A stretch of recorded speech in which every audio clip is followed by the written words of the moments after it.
ऍडमिशनची तारीख आहे का, कशी तारीख आहे? अहो 10वीचं बोर्ड नाव सांगितलं ओळखलं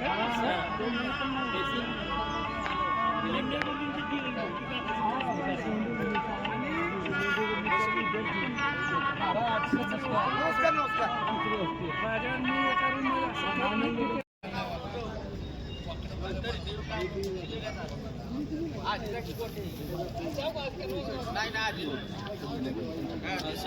खरं 1973 ते 19 नाही नववीतून मग वडिलांची बदली झाली हो. गाशा मंडळाला आम्ही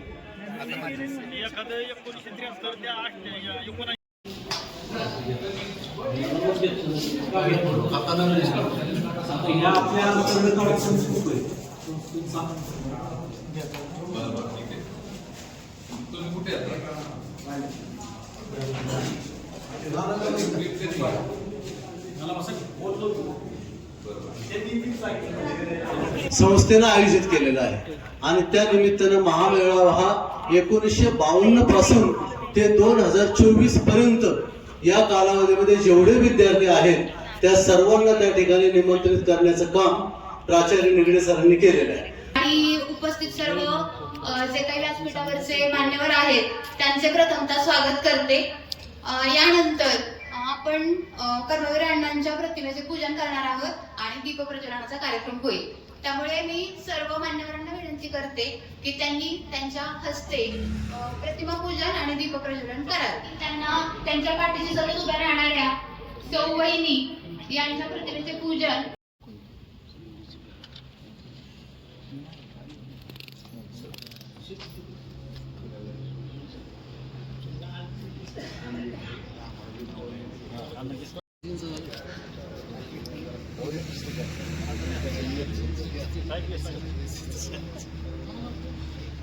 खूप बोलणार आम्ही त्यांना ते जास्त वेळ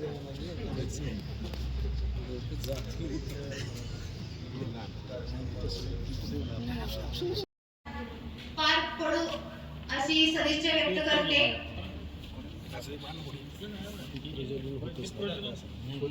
सर आता हे घेतो परत एकदा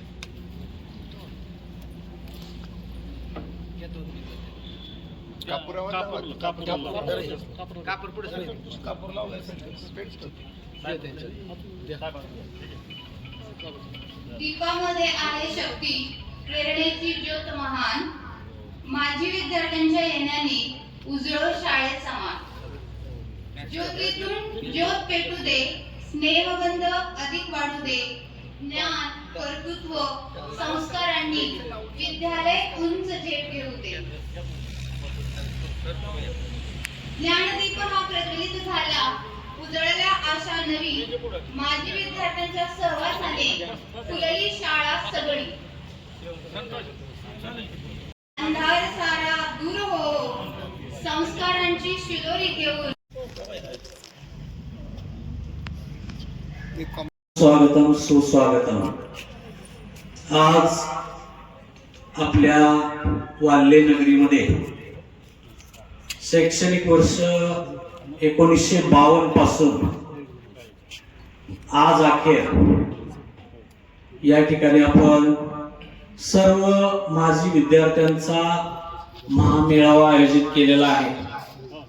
या ठिकाणी प्रथमतः या महामेळाव्यास उपस्थित व्यासपीठावरील सर्व आपणच नियुक्ती केलेले मान्यवर आणि व्यासपीठावर समोर बसलेले सर्व मान्यवर माजी विद्यार्थी यांचं विद्यालयामार्फत प्रथमतः मी हार्दिक स्वागत करतो.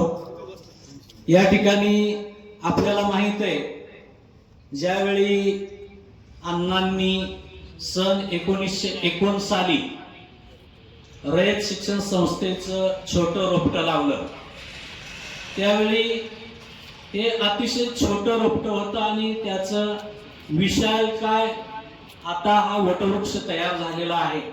प्रत्यक्षात आज जर पाहिलं, थोडंसं वेगळं सांगतो मी, तर या ठिकाणी हा जो शब्द दिलेला आहे महामेळावा, परंतु प्रत्यक्षात या ठिकाणी आपल्याला थोडा अवधी हवा होता, परंतु संस्थेच्या आणि शासनाच्या ध्येय धोरणानुसार किंवा मी म्हणेन संस्थेच्या ध्येय धोरणानुसार अल्पावधीतच आपल्याला या मेळाव्याचं आयोजन करावं लागलं आणि त्यामुळं येणाऱ्या माजी विद्यार्थ्यांना अनेक समस्या निर्माण झाल्या आणि त्यामुळं हे सर्व विद्यार्थी या ठिकाणी काही ना काही तांत्रिक कारणास्तव म्हणा, परीक्षा म्हणा किंवा काही अडचणीमुळं या ठिकाणी उपस्थित राहिले नाहीत किंवा उपस्थित राहू शकले नाहीत. त्याबद्दल प्रथमतः मी विद्यालयामार्फत दिलगिरी व्यक्त करतो. या ठिकाणी या वटवृक्षाचीच ही छोटी शाखा आत्ता सकाळी आल्यानंतर विद्यार्थी बरेचसे माजी विद्यार्थी जे माझ्यापेक्षाही महान आहेत, अत्युच्च पदावर आहेत, या ठिकाणी अनेकांनी गगनभरारी घेतलेली आहे, ज्यांची तुलना मी करू शकत नाही. मी जरी मुख्याध्यापक या ठिकाणी असलो तरी वयानं, मानानं, अनुभवानं खूप मोठे असे रती महारथी या वाल्हे नगरी किंवा महर्षी ऋषींच्या पदस्पर्शाने पावन झालेल्या या भूमीमध्ये घडलेले आहेत. भविष्यात सुद्धा या ठिकाणी अनेक विद्यार्थी घडणार आहेत, ज्या अनेक विद्यार्थ्यांचं योगदान 1952 पासून आज अखेर या विद्यालयाला लाभलं आहे. या शाखेमध्ये आपल्याला माहित आहे की 1952 पासून अनेक डॉक्टर, अनेक इंजिनियर, वकील असतील किंवा वेगवेगळे पदाधिकारी, पोलीस अधिकारी असतील, वेगवेगळे पदाधिकारी या ठिकाणी झालेले आहेत. समिती या ठिकाणी माता पालक संघ असेल, शिक्षक पालक संघ असेल किंवा सुरक्षा समिती, सर्वच महिला तक्रार निवारण समिती असेल, या सर्व पदाधिकारी असतील किंवा सदस्य, विशाल इमारत, सर्व भौतिक सुविधांनी सुसज्ज अशी आपल्याला आज पाहायला मिळत आहे. या ठिकाणी थोडंसं वर्णन केलं तर काही वावगं ठरणार नाही. या ठिकाणी प्रत्येक क्षेत्रातील लोकांचं योगदान या ठिकाणी लाभलं आहे. स्कूल कमिटी असेल, या ठिकाणी आदर्श असे स्कूल कमिटी आहे, आदर्श असे लोक आहेत. या ठिकाणी ज्या ज्या गरजा आहेत शाखेच्या भौतिक विकासाच्या असतील किंवा जे महामेळावे या ठिकाणी आतापर्यंत झालेले आहेत 1952 पासून 2024 पर्यंत अनेक विद्यार्थ्यांनी या ठिकाणी मोठमोठे मेळावे आयोजित केले. या मेळाव्या पाठीमागचा उद्देश सर्व विद्यार्थ्यांनी एकत्र येऊन आपले ऋणानुबंध जपलेले आहेत आणि शाळेच्या ज्या काही अडचणी आहेत त्या अडचणी दूर करण्याचा प्रयत्न कायमस्वरूपीच त्यांनी केले. व्यासपीठावर जे काही मान्यवर आहेत त्यांचा सत्कार या ठिकाणी करणं हे आपण गरजेचं मानतो. यामध्ये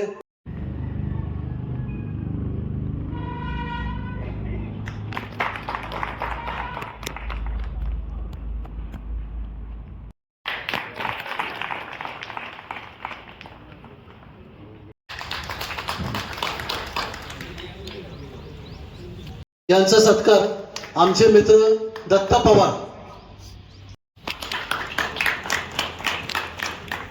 यानंतर सुरुवात करावी. सर माईक द्या. घ्या. आपलं थोडक्यात नाव, कोणती बॅच आणि काय करता या 3 ह्याच्यामध्ये सांगायचं. तुमचं स्वतःचं नाव, तुम्ही काय करता बस, आणि बॅच हे महत्वाचे. मी रमेश गौरीराव 1974 आज माजी विद्यार्थी सहमेळाव्याच्या निमित्तानं माझ्यासारख्या शुल्लक शेतकऱ्याला या व्यासपीठावर बोलण्याची संधी मिळाली, त्याच्याबद्दल मी या संस्थेचा पहिला आभार मानतो. आणि मी 71-72चा जुन्या अकरावीतला विद्यार्थी आणि मी पूर्ण शेतीत माझं आयुष्य मी वेचलेलं आहे. बाकी काय दत्तात्रय सीताराम पवार, माझी बॅच 1974ची. मी रिटायर्ड आहे आणि वाल्ह्यातलाच आहे आणि पुण्यात जरा. शंकर पांडुरंग पवार, गाव वाडाचीवाडी. माझी शिक्षणाची बॅच मी 1968ला 8वीला हायस्कूलमध्ये दाखल झालो आणि 1972ला SSC होऊन शाळा सोडली. रयत शिक्षण संस्थेमध्ये 34 वर्षे सेवा केली आणि 2022 मध्ये साधना विद्यालय या ठिकाणी मी सेवानिवृत्त झालेलो आहे. मी 1981-82चा 80-81चा 10वीचा पास आउट विद्यार्थी आहे. व्यवसाय शेती 78-79ची बॅच. कुमार जोशी सन 80-81चा विद्यार्थी, वाल्यात मेडिकल दुकान. शेतकरी प्रामुख्याने आजच्या या माजी विद्यार्थी मेळाव्याचं आपण असा सगळे मिळून फायदा घेऊ की संस्थेच्या नियमाला अनुसरून त्या संस्थेच्या मान्यता घेतल्याशिवाय इथे काय होणार नाही किंवा त्याच्या दौरामध्येच करावं लागणार आहे. त्या सगळ्या गोष्टीला आपण सगळे मिळून सहकार्य करू एवढं सगळं. मार्च 73 एसीसीचा विद्यार्थी. मी सध्या गावातच असतो, शेती करतो आणि आज जो मेळावा घेतला सगळे शिक्षण संस्थेने हा जो मेळावा घेतला आहे सर्वांचा, त्याबद्दल जबाबदारी प्रत्येकाने घ्यायची. त्यात आपलं थोडं योगदान देऊ एवढं मात्र सांगतो आणि थांबतो. 1974ला सुधी SSC 11वी पास आउट झालेला विद्यार्थी, सध्या पुण्यात राहतो. पुणे कॉर्पोरेशनमध्ये सेवा करतो. 1995 मी अकाउंटिंग काम करतो. डिपार्टमेंटमध्ये बॅच 1975. माझं नाव अशोक श्रीपती पवार. मी 1979 बॅचमध्ये 10वी बॅचला रिटायर झालो, आपलं पास आउट झालो आणि 1982ला 12वी. मी पोस्टल डिपार्टमेंटमध्ये 2022ला रिटायर झालो आहे. सध्या सुखसागर नगर कात्रज इथे राहत आहे. 5वी ते 9वी पर्यंत माझं शिक्षण या विद्यालयातून झालेलं आहे. 9वीला असताना वडिलांची बदली झाली पुण्याला हवेली तालुक्यात. त्याच्यामुळं मला ही शाळा इथून सोडून जावं लागलं. 89ची बॅच. आता नोकरी करतो आणि सध्या आदर्श सामाजिक फाउंडेशनचा अध्यक्ष म्हणून काम पाहतो. माझे उपसरपंच. मी सध्या 97ची बॅच. मी शेती आणि पोल्ट्री व्यवसाय करतो. संघटनेचा सदस्य पुण्यामध्ये. हॅलो. ज्या वेळेला मी 12 वर्षाचा असेल त्यावेळेला भाऊराव पाटील आले होते. त्यांना वाल्मिकापाशी तंबू देऊन तिथं ठेवले आणि नंतर इथं आणून त्यांच्या हस्ते कुदळ मारली. त्याच्यानंतर पहिली 8वी गावात चालू झाली. ती 8वीला मी होतो. तिथून पुढं 9वी 10वी लोणंदला जाऊन शाळेला केली. माझं नाव रावसाहेब ढोबाबा भुजबळ. माझी 10वी जुनी झालेली आहे त्यावेळेची. बँक ऑफ महाराष्ट्र मध्ये सर्व्हिसला होतो. 2022ला बँक ऑफ महाराष्ट्रमधून मॅनेजर म्हणून रिटायर झालो. आणि माझं घर इथंच असल्यामुळे सगळ्या बॅचेसच्या लोकांना मी ओळखतो. हायस्कूलच्या शेजारीच मी राहिला असल्यामुळे सगळ्या बॅचेसमधले लोक चेहऱ्याने माझ्या ओळखीचे आहेत आणि सामाजिक काम करतो. धन्यवाद. की ज्यांनी कर्मवीर भाऊराव पाटलांशी ज्यांचा संबंध आलेला होता, असं व्यक्तिमत्व या ठिकाणी आहे. तर त्यांचा सत्कार व्यासपीठावर बोलून मी आमचे आदरणीय M.A. जाधव सर यांनी करावं अशी त्यांना विनंती करतो. जी पाताळपाड्यातली 2 घराणी होती मोठी, ढगोआप्पा आणि शंकरआप्पा. आमच्या काळात त्या 2 घरांना नावाने ओळखले जायचे. तर त्यांचे ढगोआप्पाचे चिरंजीव रावसाहेब भुजबळ यांनी व्यासपीठावर यावं अशी मी त्यांना विनंती करतो. सर एक मिनिट. त्याच्या टायमाला भाऊराव पाटील आले होते. त्यांची व्यवस्था आम्ही वाल्मिकापाशी तंबू ठोकून केली होती. आमचे वडील ढगोबा सावळाराम हे पुढारी होते गावातले. त्याच्याबरोबर आम्ही बी होतो. मी या शाळेत 8वीचं शिक्षण फक्त घेतलं. बाकीचं लोणंदला जाऊन आम्ही रेल्वेने 10वीपर्यंत शिकलो. त्यावेळेला 12वी नव्हती, नंतर 12वी निघाली. तेव्हा असं हे माझं पण केलंय आता. Very good.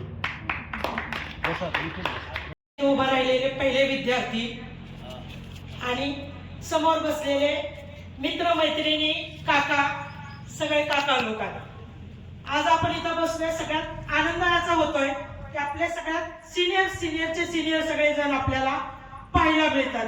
आणि दुसरी गोष्ट म्हणजे आपण या शाळेत शिकलो याचा अभिमान आपल्याला वाटतोच असतो. पण जे लोक गावाचं नाव रोशन करतात, त्या रोशन करण्यामध्ये त्यांचं शैक्षणिक त्याचबरोबर शेती हा विषय घेऊन ज्यांनी आपल्या गावाचं नाव उज्ज्वल केलं, अशा लोकांचा सहभाग सगळ्यात महत्त्वाचा असतो. इथं असलेला प्रत्येक विद्यार्थी हा हा गावासाठी कुठल्या ना कुठल्या स्वरूपात योगदान देत असतो. तसंच ह्या गावासाठी जे काही करायचंय किंवा जे करणं आवश्यक आहे ते माजी विद्यार्थ्यांच्या ग्रुपमधून किंवा जे काही तुम्ही आता कमिटी ठरवणार आहेत त्याचं पूर्ण योगदान आपलं असणार आहे. आम्ही सगळे त्यासाठी सज्ज आहोत. माधव बळवंत चव्हाण या शाळेचा माजी विद्यार्थी 80-81 सालची बॅच आमची. तर मी साधारण एक 11 वर्षापूर्वी माझ्या डोक्यात अशी कल्पना आली की आपण आपल्या शाळेचं माझ्या बॅचचं गेट टुगेदर करावं. पहिल्यांदा मी ह्याच्यातनं माझ्या वर्गाच्या 75 साली जे आम्ही आलतो ते 80 साली आम्ही शाळेतून बाहेर पडलो. ते सर्व विद्यार्थी 52 विद्यार्थी जे बोलावले त्यात सन्मान्य संजय भोसले, डॉक्टर मकरंद कुलकर्णी आणि प्रशांत जोशी, प्रल्हाद पवार, माणिक महाराज, बाळासाहेब राऊत अशी आमची सर्व बॅच होती. आम्ही सर्वजण एकत्र आलो आणि शाळेला काय मदत लागती का या भावनेने आम्ही पहिलं जे गेट टुगेदर झालं ते पहिलं करण्याचं काम माझं झालं. तर आमचं यावर्षी 11वं गेट टुगेदर आहे. आम्ही सर्व बॅच एकत्र येतो आणि शाळेला ही बिल्डिंग बांधताना एम्पथी फाउंडेशननी जी देणगी दिली ती पण त्यांनी अशी अट घातली होती की 5 लाख रुपये गावाने भराव्यात. तर त्या गावाने भरण्याच्या शाळेने मला विनंती केल्यानंतर आम्ही सर्व विद्यार्थी एकत्र आलो आणि आम्ही 1 लाखाचा चेक त्या शाळेला त्या देणगीत रुपयात दिला. आजच्या ज्या मेळाव्याला उपस्थित आहेत त्या सर्वांचं मी हार्दिक असं स्वागत करतो. आमची 1983 आणि 84ची बॅच त्यामध्ये अतिशय उच्च पदावर गेलेले विद्यार्थी आहेत आणि या शाळेसाठी आमचं योगदान असं आहे की हा जो कलर दिलेला आहे तो आमच्या वर्गातर्फे किंवा आमच्या विद्यार्थ्यांतर्फे हा जवळजवळ 10 लाख रुपयाचा निधी देण्यात आलेला होता आणि 10 लाखामध्ये हा सर्व कलरचं काम आम्ही करून घेतलेलं होतं. तर मी पुन्हा एकदा आपल्या सर्वांच्या समक्ष विनंती करतो की आपल्या विद्यालयास जे काय लागल त्याबद्दल आमची बॅच सदैव तत्पर राहील अशी मी आपल्या सर्वांच्या वतीने आणि आमच्या माजी विद्यार्थ्यांच्या वतीने विनंती करतो. आणि मुलांना आपण या ठिकाणी सारं करण्याकरता जमलो आहोत आणि त्या करता या व्यासपीठावर बसलेल्या सर्वच आदरणीय व्यासपीठ समोर बसलेले माझे आता विद्यार्थी नाही म्हणायचं वडीलधारी आणि माझ्या बहिणी. खरं तर या ठिकाणी काय बोलूशीच वाटत नाही कारण या ठिकाणी बहुतेक शिक्षणावर जास्त भर दिलेला गेलेला आहे आणि या ठिकाणी शिकलेली सगळी पुढं बसलेली आहेत त्यांना बोलायचे. त्याच्यामुळं मी 2च मिनिटात माझं ही संपवतो.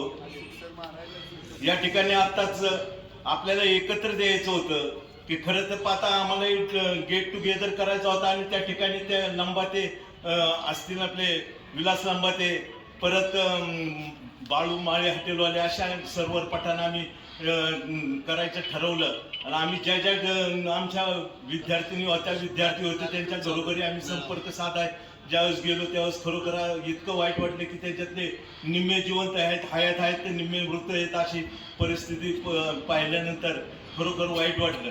आता या ठिकाणी तोंड करून बसलेले दिसतात तर त्यांना दिसतानाच आपल्या हे आहेत मेळाव्याला आपल्याच वर्गामध्ये असणारे कुठलीही काही लेडीज आपले विद्यार्थ्यांनी अनेक आपली मनोगत व्यक्त केली, आपली ओळख दिली.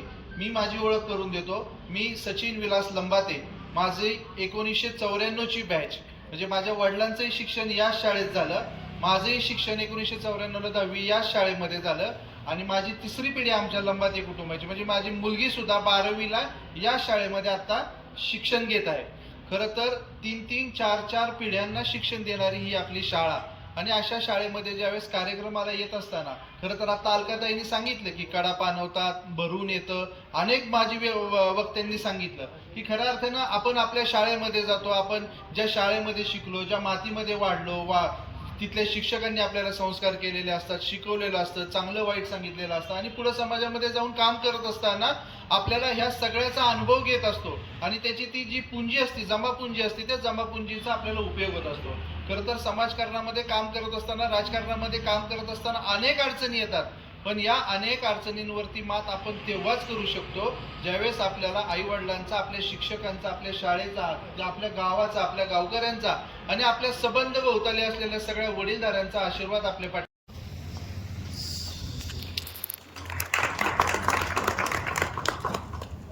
सर 74चे बॅचचे आणि ज्याला आपण अनेक ठिकाणी पाहतो, मुंबई पोलीस गाजवण्याचं कर्तृत्व करत असतात, अनेक ठिकाणी गुन्ह्यांची उकल करतात, समस्या सोडवतात, असे आमचे मित्र श्रीयुत दिलीपराव पवार हे आपलं मनोगत व्यक्त करते.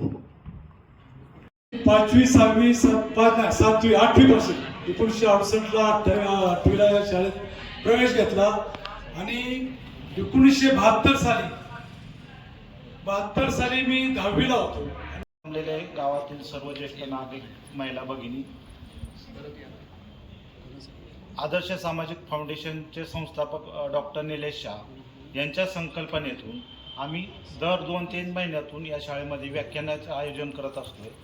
आणि टेक्निकल विभाग अक्षरशः मशिनरी पूर्ण बंद पडल्या होत्या, त्या आम्ही पूर्ण दुरुस्त करून दिल्या आणि आम्ही गावातली मराठी शाळा पूर्ण डिजिटल बनवलेली आहे. आता आम्ही माळवाडीसाठी काम करतोय, मदनी वस्तीसाठी काम करतोय आणि इथून पुढं हायस्कूलसाठी भरपूर काही काम करायचं आहे आम्हाला. त्याच्यासाठी व्यासपीठावर बसलेले आणि समोर बसलेले यांच्याकडनं आम्हाला आहे ना खूप अपेक्षा आहे की आपल्या शाळेसाठी जे काही तुमच्या सहकार्य भेटणं आम्हाला तेवढं मिळावं हीच अपेक्षा व्यक्त करतो. मी आपल्याला माजी विद्यार्थिनी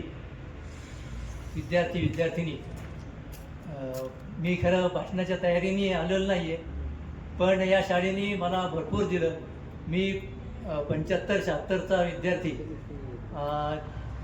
10वीत त्यावेळेस पहिला आलो आणि नंतर मग पुण्याला 11वीला आम्ही शिकायला गेलो. त्यानंतर टेल्कोमध्ये 43.5 वर्ष सर्व्हिस केली आणि सिनियर मॅनेजर म्हणून रिटायर झालो. मला या शाळेने भरभरून दिलं आणि खरं तर मला कंठ असा दाटून आलेला आहे, काय बोलावं हे काय सुचत नाही आहे. परंतु जेव्हा केव्हा इथून पुढे मदत लागेल, आर्थिक मदत लागेल, त्यावेळेस मी भरभरून देईन आणि सर्वांनी तशीच मदत करावी ही विनंती करतो आणि 2 शब्द सांगतो. विद्यार्थी आणि भगिनी, मी विनंतीवजा भाषण करण्याकरता आलो आहे.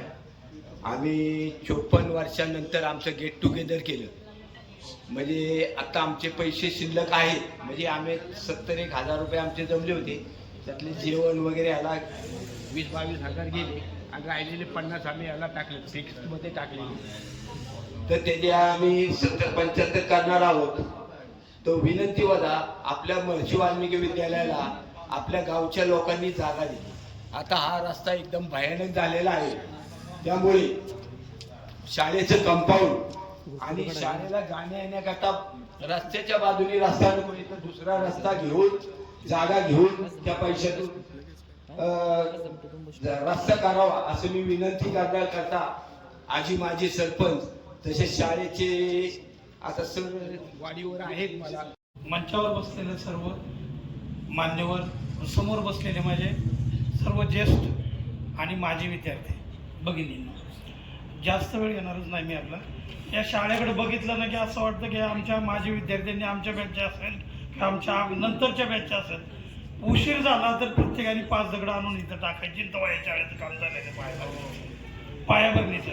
सर असतील, अण्णा असतील, आम्ही सर्वांनी ज्यांना उशीर झाला की त्यांनी त्या रेल्वे लाईनच्या पलीकडून 5 दगड आणायची, पायाभरणीला टाकायचे. इतकं श्रमदान केलेलं आहे. परंतु समोर उपस्थित आपण सर्व सन्माननीय, खरं तर माझं नाव सागर सखाराम मदने. या महाविद्यालयाचा 2010-11 साली मी 12वी पास आउट झालेला विद्यार्थी आहे. खरं तर बरेच मान्यवर आत्तापर्यंत आले, म्हणजे सगळे वयानं, अनुभवानं, कर्तृत्वानं सगळ्यांना माझ्यापेक्षा मोठे आहेत. मी सगळ्यात लहान असेल जो आता इथं येऊन बोलतोय.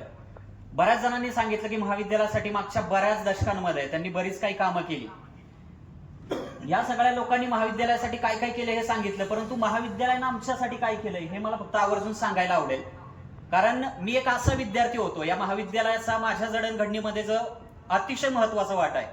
11वी पर्यंत जेमतेम काठावरती पास असणारा मी विद्यार्थी होतो. मला 12वीला सुद्धा आर्ट साईडनंच आहेत, 52% मार्क्स आहेत. दुर्गाडे सरांना ही सगळी परिस्थिती माहिती आहे, नाना पलीकडे बसलेत किंवा बरीच मंडळी आहेत. मला 11वीला 52% मार्क्स आहेत आणि 12वीला या महाविद्यालयामध्ये मी बोर्डामध्ये टॉपरमध्ये आहे. त्यानंतर मी सावित्रीबाई फुले पुणे विद्यापीठाचा युनिव्हर्सिटी टॉपर आहे. मला सलग 2 वर्ष साऊथ कोरियाच्या पॉस्को फाउंडेशननं फेलोशिप जाहीर केली होती का तर मी सोशल सायन्सचा सावित्रीबाई फुले पुणे विद्यापीठाचा सलग 2 वर्ष टॉपर होतो. बऱ्याच लोकांनी मला आतापर्यंत हा प्रश्न विचारला, अजून सुद्धा माझ्या शाळेतल्या शिक्षकांना आणि विद्यार्थ्यांना हे खरं वाटत नाही की 11वीला 52% मार्क्स असणारा विद्यार्थी 12वीला डायरेक्ट बोर्डात टॉपर येऊ शकतो. आज मी ज्या प्लॅटफॉर्मवरती काम करतो, सोशल मीडियावरती मी काम करतो, फक्त युट्यूबवरती मला 9.5 लाखपेक्षा जास्त लोक फॉलो करतात आणि जवळपास आतापर्यंत 3 ते 4 कोटींपेक्षा जास्त लोकांनी फक्त महाराष्ट्रात, भारतात नाही तर जगातल्या 8 देशातल्या लोकांनी माझ्या ज्या डॉक्युमेंटरीज आहेत ज्या मी बनवतो मागच्या जवळपास 7 वर्षापासून त्या पाहिलेल्या आहेत. या महाविद्यालयानं जे काही दिलं आज त्याची ही सगळी उपलब्धी आहे की मी इथपर्यंत पोहोचू शकलोय. सगळ्याच शिक्षकांचं मोलाचं योगदान आहे, त्यावेळच्या प्राचार्यांचं असेल किंवा अगदी शिक्षकेतर कर्मचाऱ्यांचं सुद्धा. पण एक नाव मी आवर्जून घेईल कारण माझ्या आई वडिलांच्या लेवलला मी ते नाव आवर्जून मानत असतो. एक शिक्षिका होत्या आम्हाला त्यावेळेला, बऱ्याच लोकांना आठवत असतील, काही ना आठवत नसतील, सौ घोरपडे मॅडम म्हणून, ज्या उंचीनं अतिशय कमी होत्या पण सागर मदनेच्या आयुष्याची उंची त्या माऊलीने एवढी वाढवली की मी माझ्या आई वडिलांच्या लेवलला असताना मानतो. कारण 12वीला ज्यावेळी मला 11वीला 52% मार्क्स मिळाले होते त्यावेळी मॅडमने मला एवढंच सांगितलं होतं, त्यावेळी मला हिंदी हा विषय शाळेत आवडायचा. मॅडमनी एवढंच सांगितलं होतं की हिंदी विषयामध्ये तुला 70-72 मार्क्स मिळतात तर बाकी विषयामध्ये 60 मार्क्स तर नक्कीच मिळू शकतात, प्रयत्न करायला काय हरकत आहे. आणि माझ्या अख्ख्या शालेय आयुष्यामध्ये शिक्षकांनी कौतुक केल्याची ती पहिली आणि सुरुवातीची घटना होती. मला ते एवढं भारी वाटलं की त्यावेळी मी इतका प्रचंड अभ्यास केला 12वीला की 80%चं टार्गेट ठेवलं होतं, तिथपर्यंत मी पोहोचलो. त्यामुळे माझ्या आयुष्यामध्ये सौ घोरपडे मॅडमचं योगदान मी सगळ्यात महत्वाचं मानतो. मी त्यानंतर महाराष्ट्रातल्या जवळपास 100पेक्षा जास्त राज्यस्तरीय वक्तृत्व आणि वादविवाद स्पर्धांचा विजेता ठरलो. आतापर्यंत महाराष्ट्र, गोवा, कर्नाटक या राज्यांमध्ये 800पेक्षा जास्त व्याख्यानं केली. म्हणजे इथपर्यंत 12वीपर्यंत आयुष्यात कधी माईक हातात धरला नव्हता. आज महाराष्ट्रातल्या असंख्य नामवंत स्पर्धांचा मी विजेता ठरलो. अगदी आज सुद्धा, उद्या सुद्धा मी कार्यक्रमाला बाहेर आहे व्याख्यानाच्या. हे सगळं जर मला कुणी दिलं असेल तर या महाविद्यालयानं आणि महाविद्यालयातल्या शिक्षकांनी दिलेले. त्यामुळे या घरट्यातून पिलू उडावे घेऊन अदम्य शक्ती, नजर असावी ध्येयावर पण उंबरठ्यावर भक्ती. या महाविद्यालयाच्या उंबरठ्यावर माझ्यासारख्या असंख्य विद्यार्थ्यांची कायम भक्ती असणार आहे. त्यामुळे महाविद्यालयानं आमच्यासाठी खूप काही केलंय. मी एवढंच सांगू इच्छितो, येणाऱ्या भविष्य काळामध्ये महाविद्यालयाला जिथं जिथं गरज पडेल तिथं माझी विद्यार्थी म्हणून आम्ही सगळेजण उभे असू. दरम्यान या हायस्कूलमध्ये आलो त्यावेळेला प्रतापराव दादा असतील, हरिभाऊ मोरे असतील, राजाबाई शाह असतील, मधुकर राऊत असतील, या दिग्गजांनी कुठल्याही वेगवेगळ्या पक्षाची वेगवेगळ्या विचाराची लोक होती. परंतु या शाळेच्या आवारामध्ये येताना त्यांनी आपली राजकीय पादत्रानं या शाळेच्या बाहेरच ठेवलेली होती आणि त्यामुळे या शाळेच्या विकासाला थोडी थोडी गती मिळत गेली. इथं जी पहिली इमारत होती, मला वाटतं 75 साली आम्ही आलो. मला वाटतं माधुरी आणि प्रतिभा आपल्याला पीटीचा तास सुद्धा खेळायला मिळाला नाही. चौधरी सर आणि जंगम सर आम्हाला देवीच्या डोंगरावरून 5-5 दगडे आणायला लावायचेच आणि त्यावेळेला श्रीमंतराव गणपतराव भोसले हे प्रथम मुख्याध्यापक 5वीला असताना होते. त्यानंतर मला वाटतं निकम सर आणि वनारसी सर आणि वनारसी मॅडम हे खूप म्हणजे शिस्तबद्ध शिक्षक तर होतेच, प्राचार्य होतेच. परंतु पेठेतून जाताना वाली सर जर आमच्या पुढून आले तर आम्ही एका साईडने जायचो. इतकं शिक्षकांबद्दल आदर आणि आदरित भीती होती. आणि यादव, राहणार सुकलवाडी. खरं पाहता या ठिकाणी माझी विद्यार्थी मेळावा या ठिकाणी संपन्न होत आहे. आपण या ठिकाणी 1994 मध्ये या शाळेमध्ये आमचं आगमन झालं. म्हणजे खरं पाहता 5वीला वाडीत मी आमच्या वाडीमध्ये 4थीपर्यंत शाळा असताना या ठिकाणी आम्ही 5वीमध्ये आलो. 5वीमध्ये आल्यानंतर या ठिकाणी आम्ही 7 ते 8 वर्ष म्हणजे शाळा 12वी वर्षावर आम्ही इथंच. वाडीची विद्यार्थी त्यावेळेस आम्ही कमीत कमी मला वाटतं 20 ते 25 विद्यार्थी 10वीपर्यंत होतो आम्ही. म्हणजे शाळा शिकत असताना आमच्यामध्ये कुठलाही या ठिकाणी विचार आला नाही की वेगळ्या शाळेत जायचे किंवा इंग्लिश मीडियममध्ये जायचे, पुढे जायचे. आपली शाळा या ठिकाणी खूप छान प्रकारे शिक्षण या ठिकाणी मिळत आहे आपल्याला. आम्ही 7वी झाल्यानंतर 8वीत आमचा एक ट्रेंड असायचा की या ठिकाणी आम्हाला टेक्निकलमध्ये जायचं. मार्क किती का असताना पण आमचा व्यवसायाचा मोल्डिंग, टर्नर, फिडर हे सगळे घ्यायचं. आम्ही सर्व सुकलवाडीचे विद्यार्थी या ठिकाणी टेक्निकलला भाग घेतला. शाळेने आपल्याला दिले ते खूप छान प्रकारे दिले. पण 1982 साली 12वी उत्तीर्ण झालो. त्यावेळी या रयत शिक्षण संस्थेच्या जो काही पश्चिम विभाग आहे त्या पश्चिम विभागामध्ये मी आर्ट फॅकल्टीमध्ये पहिला आलो होतो. आज या ठिकाणी अनेक आठवणी जाग्या झालेल्या आहेत. आता या इमारतीबद्दल बरेच जण बोलले. साधारणतः 78-79चा कालखंड असेल त्यावेळी प्रतापराव पवार यांच्या हस्ते या ठिकाणी भूमिपूजन झालं आणि त्यावेळी वनारसे सर म्हणजे राजाराम विठ्ठल वनारसे हे मुख्याध्यापक होते आणि त्यावेळी एक दंडक होता, तो म्हणजे विद्यार्थ्यांनी शाळा सुटल्यानंतर 5 दगड या ठिकाणी आणायचे आणि 5 दगड हे शेवटचा 8वा तास झाल्यानंतरच्या वेळेमध्ये आणायचे आणि मग प्रार्थना व्हायची.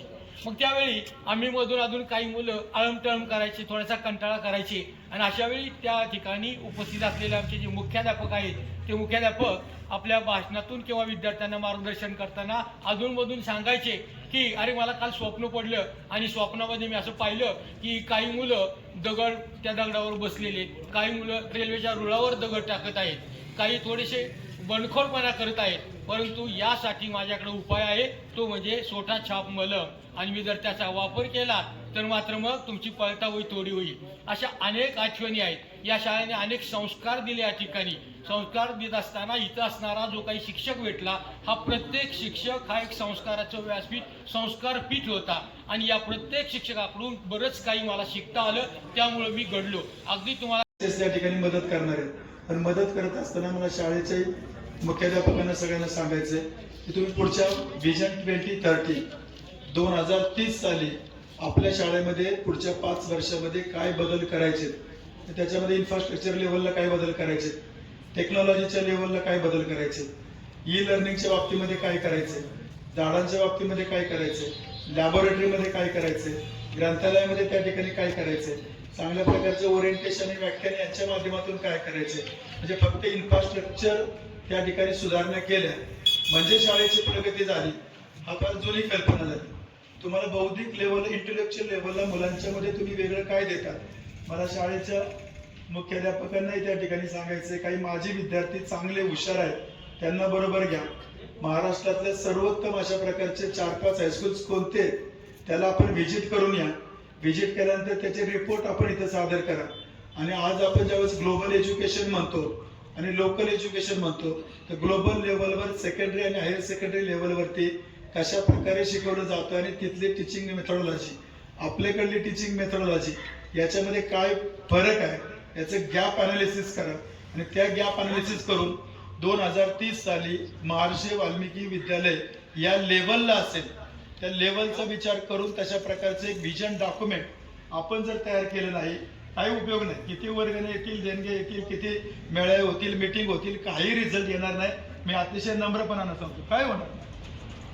मी सुद्धा बँकेमध्ये काम करताना ज्यावेळेस पहिल्यांदा 2012-13ला चेअरमन झालो त्यावेळेस मी व्हिजन 2017 तयार केलं, कारण 2017ला बँकेला 100 वर्ष पूर्ण झाली. सुदैवानं आम्ही ते सगळे अचीव्ह केले. आत्ताच दादांच्या हस्ते आम्ही साधारणपणे मला वाटतं सप्टेंबर महिन्यामध्ये बँकेचं व्हिजन 2030 तयार केलं की पुढच्या 5 वर्षामध्ये पुणे जिल्हा मध्यवर्ती बँक कुठं असेल.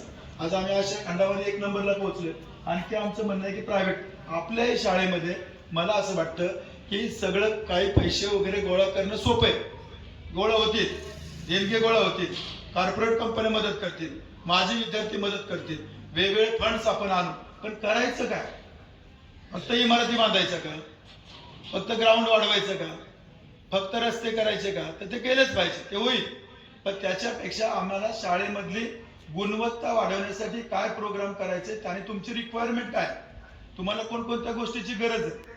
म्हणजे लॅबपासून, लॅबोरेटरीपासून, ग्रंथालयापासून तो आपल्या प्राध्यापकांच्या पासून अधिकचं तुमचं ट्रेनिंग असेल, सिलेबस असेल, आपलं जे SSC HSCचं सिलेबस, त्याच्याशिवाय CBSEचं असेल किंवा बाकीच्या शाळा असतील IBच्या त्या शाळांमधल्या सिलेबसपैकी असं वेगळं काही करता येईल का हे आपल्याला ठरवावं लागेल.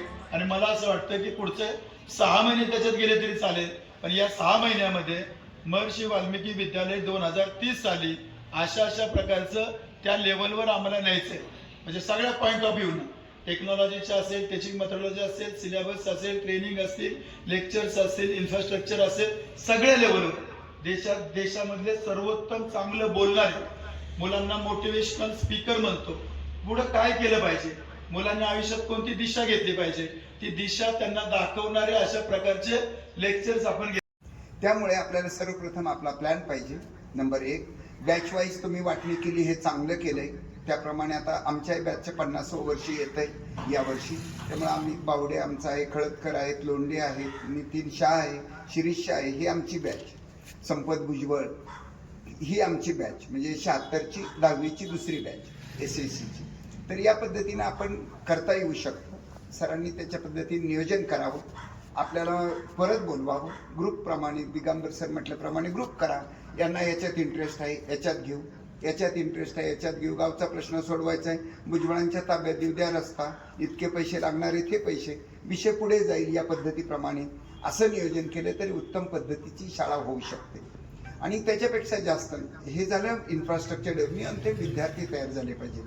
मी भोसले सरांचा विद्यार्थी, 10वीला आमच्या वेळेस 150 विद्यार्थी होते, 28 मुलं पास झालती, मला 38% मार्क होते 10वीला. आणि नंतर मात्र मला 11वीला 73% मार्क होते, वाघेरे कॉलेजला पहिला आलेला विद्यार्थी. नंतर मग मला MCOMला वगैरे 73, 78 अशीच मार्क मिळाले. पण 10वीला मी अजूनही मार्क स्टेटमेंट साऱ्या माझ्या येणाऱ्या कोणीही व्हिजिटर आला की माझी डायरी 11वी ते BCom 2224 रुपये खर्च, 11वीचा खर्च 200 रुपये, ॲडमिशन मिळालं 10 रुपयामध्ये, अनेक गोष्टी आहेत. पण घडलं कुठं? इथं भोसले सर माझा दाखला देत नव्हते.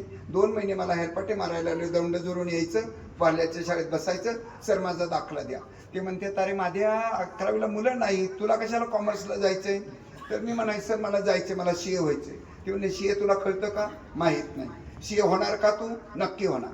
आणि CA झाल्यानंतर मी माझ्या भोसले सरांना पेढे द्यायला गेलो. त्यांचा मुलगा माझा वर्गमित्र विजय भोसले. तर त्यावेळेस सरांनी मला म्हणले तूच खरा विद्यार्थी माझा, म्हणजे शेवटपर्यंत सुद्धा शेवरांची कॉन्टॅक्ट असणं, भेट असणं, चौधरी सर, जंगम सर खूप मोठं दैवत आपल्याला दिलं.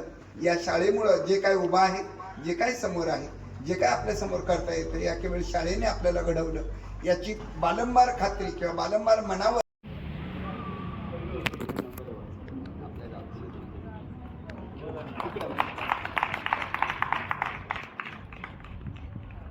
बोललो. आधी कसं होतं शिक्षण, आता कसं आहे शिक्षण. पण त्याच्या आधी एक महत्वाची गोष्ट मला सांगायची आहे. डिजिटल लर्निंग हे खूप गरजेचं आहे, पण त्याच्याबरोबर सोशल इंटरॅक्शन जे आजकालच्या मुलांच्यात खूप कमी आहे. सगळे मोबाईल, लॅपटॉप, हे सोशल मीडिया ह्याच्यावरती खूप बिझी असतात. पण शाळेत येऊन जे सोशल इंटरॅक्शन जे खूप महत्वाचं आहे.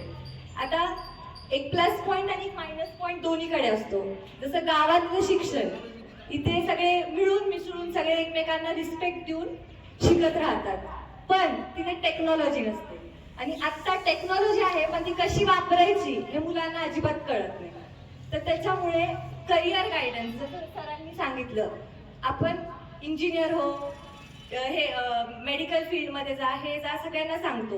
पण जे ऍक्टिव्हिटीज खूप गरजेच्या आहेत करिअर गायडन्ससाठी, सायकोलॉजीसाठी, मुलांच्या माइंडसेटसाठी, की सगळ्यांच्यात युनिक स्किल्स असतात. तुम्ही ह्याच्यात कुठल्याही क्षेत्रात जावा, तुम्ही तिथे डायमंड ठरणार आहात, कारण तुमच्यात ती स्किल आहे. तर ती कशी वापरायची हे शाळेत शिकवलं गेलं पाहिजे. तर सायकोलॉजी, जसं आता कुणी एखादा फिरत असेल, त्याला येडा चाललाय, बघा येडा चाललाय, पण त्याच्या मागे काय स्टोरी आहे, त्याची किती मानसिक त्रास असतील त्याला, हे कुणालाच कळत नाही. आपण सगळं बोलून झालं, आपण पॉलिटिक्स बद्दल बोललो, शाळेत हे झालं ते झालं, पण महत्वाचं शाळेत काय पाहिजे, काय बदल घडले पाहिजेत, ह्याच्यावर आपण लक्ष दिलं पाहिजे असं मला वाटतं. आणि ॲज अ सायकोलॉजिस्ट आणि सोशल वर्कर आणि मोटिवेशनल स्पीकर मला आनंद होईल जर मला ह्या शाळेत माझं कॉन्ट्रीब्युशन काय असेल तर मी ते नक्कीच करायला तयार आहे. धन्यवाद.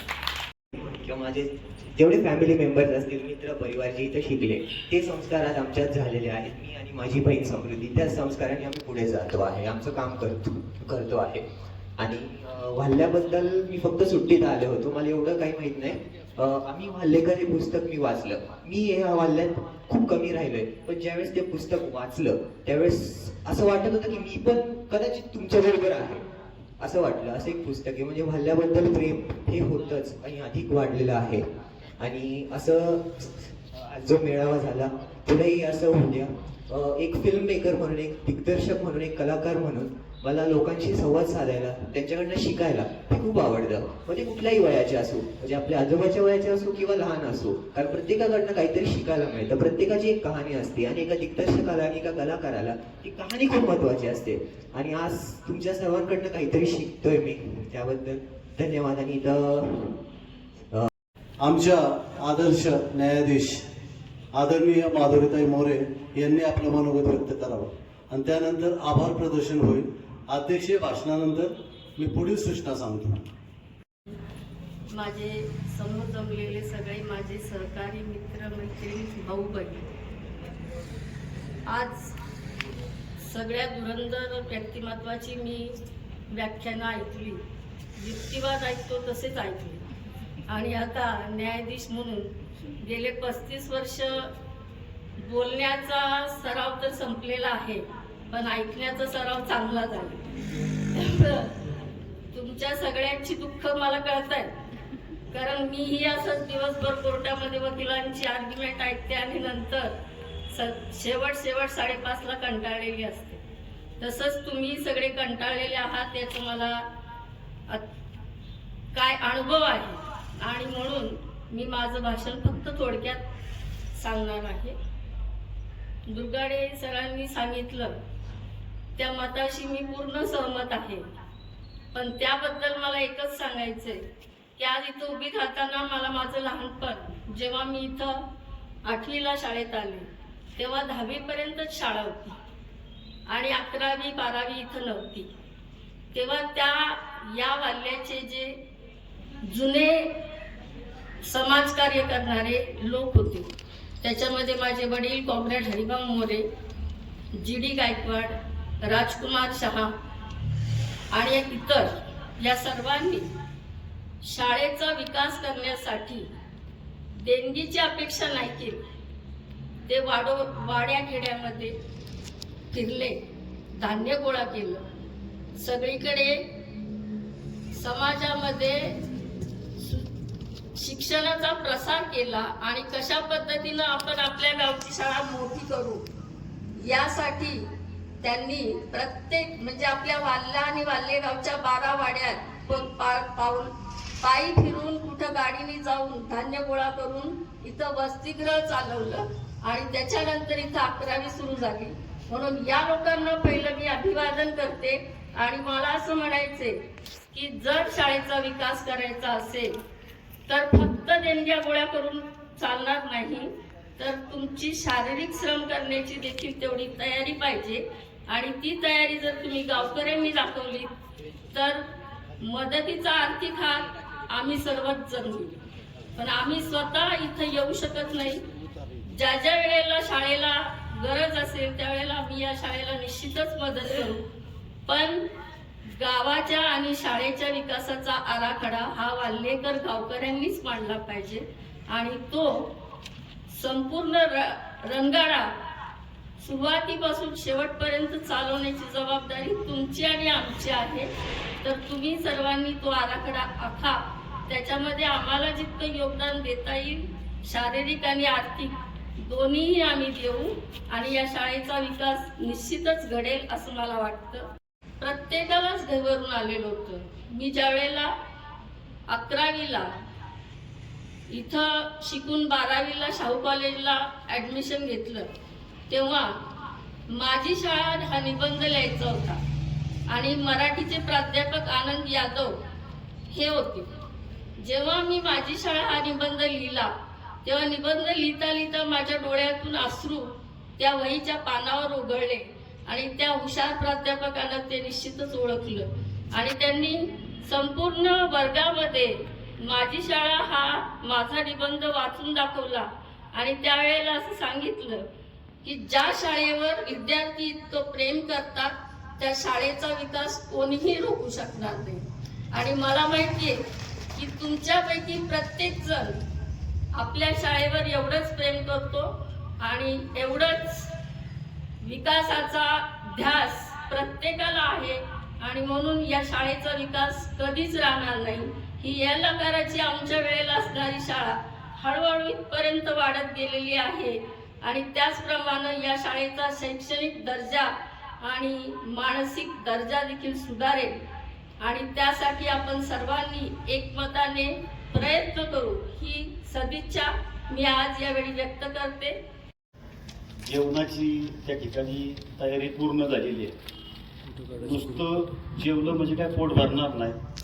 आभार मांडलं म्हणजे सुद्धा त्या ठिकाणी गोड आभार शब्दामध्ये मांडलं तरी पोट भरेल. या ठिकाणी जे सर्वच उपस्थित आहेत ते सर्वच जण या शाळेचे माजी विद्यार्थीच सर्वजण या ठिकाणी उपस्थित आहे. प्रथम आपणा सर्वांचे या ठिकाणी आभार व्यक्त करतो. त्याचप्रमाणे सन्माननीय माधुरीताई मोरे मॅडम, त्याचप्रमाणे संतोषराव ढवळे, त्यानंतर MS जाधव दुर्गाडे, प्राध्यापक दुर्गाडे सर, त्यानंतर शिवाजीराव साळुंके, हे सर्वच मान्यवर या ठिकाणी उपस्थित झाले. या कार्यक्रमाच्या निमित्तानं ज्या ज्या सन्माननीय व्यक्तींनी ज्या काही सूचना शाळेच्या बाबतीमध्ये केल्या, एक स्कूल कमिटीचं सदस्य या नात्यानं दुर्गाडे सर आपण त्या सर्व सूचनांचा विचार करून भविष्यामध्ये ही शाळा उज्ज्वल कशी होईल आणि भविष्यामध्ये तोडीस तोड कशी बनेल या दृष्टिकोनातून आपण सर्वजण प्रयत्न करूया. आणि विशेष करून MS जाधवांनी उल्लेख केलेल्या 10 कोटीवरती आमचे लक्ष राहील याची ग्वाही देतो आणि सर्वच जण उपस्थित राहिला त्याबद्दल आभार मानून कार्यक्रम संपला. आणि सर्वांनी जेवण केल्याशिवाय जाऊन कोण हजेरी बघायला कळायला पाहिजे ना.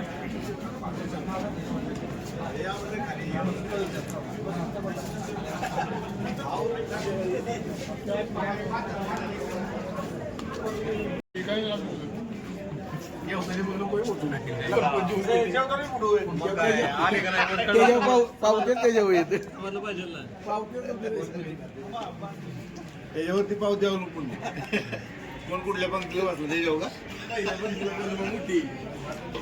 हाताने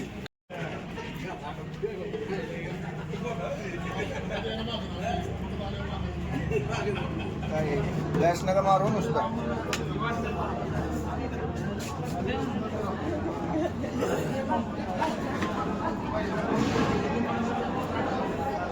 पेपरला येणार का पण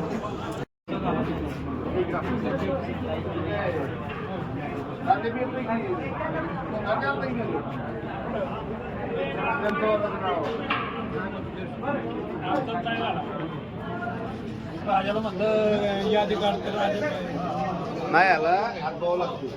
आमच्या वगैरे 165 करून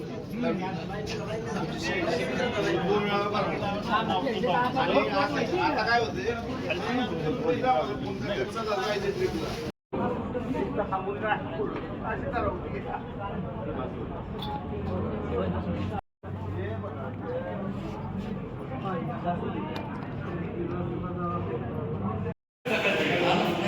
त्याच्याप्रमाणे फोटो झाले त्याला म्हणावं मला त्याचा नंबर